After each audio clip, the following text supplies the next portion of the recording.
पिछले सर्ग में हमने देखा कि कैसे जयद्रथ ने मृतक अभिमन्यु के सिर पर अपने पैरों से प्रहार किया, जबकि अभिमन्यु पहले ही वीर गति को प्राप्त हो चुका था।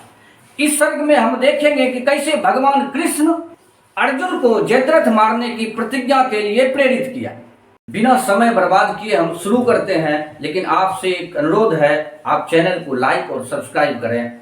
हरने लगे फिर शोक उसका ज्ञान के आलोक से, कुछ शांति देती है बरों की शंतो नाही शोक में। हे परंतप ताप सह कर चित्त में धीरज धरो, हे धीर भारत हो न आरत शोक को कुछ कम करो। परंतप अर्जुन का नाम है, इसीलिए कहता है हे परंतप अपने चित्त में धैर्य रखो। निज प्रिय के विरह का दुख दाह कौन न जानता, पर मृत्यु का हो नाना जग में कौन निश्चित मानता। सहनी नहीं पड़ती किसे निज प्रिय विरह जन की व्यथा, क्या फिर हमें कहनी पड़ेगी आज गीता की कथा। हे अर्जुन, अपने प्रिय का विरह सबको सहना पड़ता है, क्या इसके लिए आज फिर हमें गीता की कथा तुमको सुनानी पड़ेगी। अपने विरह शोक को कम करो। आते बुरे दिन बीतने को मनुज के जग में, जहां जाते हुए कोई न कोई दर्द दे जाते वहां। जब मनुष्य की दुख की अंतिम घड़ी होती है, वह ज्यादा कष्टकर होती है। इसीलिए इससे और बड़ा क्षोभ और संताप नहीं हो सकता है।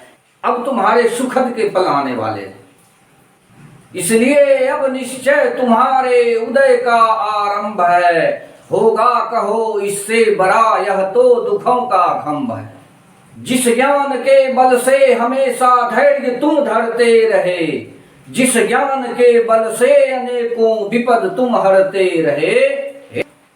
हे बुद्धिमानों के शिरोमणि ज्ञान अब है वह कहाँ, अवलंब उसका ही तुम्हें लेना उचित है फिर यहाँ। जिस ज्ञान के बल पर तुम हमेशा धैर्य धरते रहे, उसी का अवलंब, उसी का सहारा आज तुम्हें लेना है।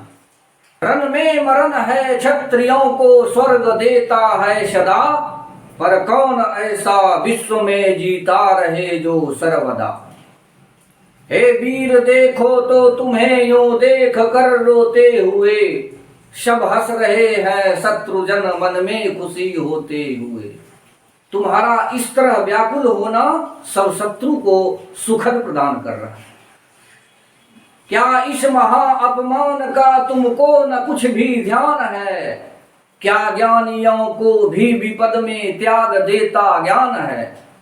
पड़ता समय है वीर पर ही भीरु कायर पर नहीं, दृढ़ भाव अपना विपद में भूलते बुधवर नहीं। निश्चय विरह अभिमन्यु का है दुखदाई सर्वथा, पर सहन करनी चाहिए फिर भी किसी विधि यह व्यथा। है अनग यह भी विज्ञता भी आज तुमने दूर की, होती परीक्षा ताप में ही स्वर्ण के समशूर की। स्वर्ण के समान ही वीर का भी परिचय इसी समय होता है, इसी विपत्ति में होता है। जिस बात से निज बैरियों का स्वल्प सा भी हर्ष हो, अगर थोड़ा भी हर्ष किसी बैरियों को अगर तुम्हारे कारण हो रहा है, जिस बात से निज बैरियों को स्वल्प सा भी हर्ष हो, है योग उसका त्याग ही बाथा न क्यों दुर्देश हो। उस पापियों को देखते हैं योग्य क्या रोना तुम्हें, निज शत्रु सम्मुख तो उचित है मुदित ही होना तुम्हें। अपने शत्रु के समक्ष अपने आप को दृढ़ता से प्रस्तुत करो। निज सहचरों के शोक तो आजन्म रहता है बड़ा, अपने सहचर का शोक पूरे जन्म के लिए होता है। पर चाहिए सबको सदा कर्तव्य अपना पालना, परंतु कर्तव्य से विमुख नहीं होना। हे विज्ञ यह सोच करके शोक में ना तू परो, लो शीघ्र बदला बैरियों से धैर्य धड़ धड़ कर खरो। तुम कौन हो क्या कर रहे हो, जरा सोचो अपने बारे में।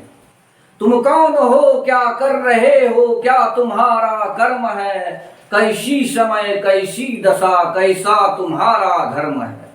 वह वीर ही क्या शत्रु का सुख हेतु हो, जो आप ही निज शत्रु का ही तो बढ़ाना चाहिए संताप ही। अपने शत्रु का जितना संताप बढ़ा सकते हो उसको बढ़ाओ। इन कौरव ने हमें संताप है कैसे दिए, षड्यंत्र रच रच कर हमारा विभव सारा हर। अगले सर्ग में हम पूरी तरह से पार्थ प्रतिज्ञा को प्रस्तुत करेंगे, लेकिन आपसे एक अनुरोध है, आप चैनल को लाइक और सब्सक्राइब करें।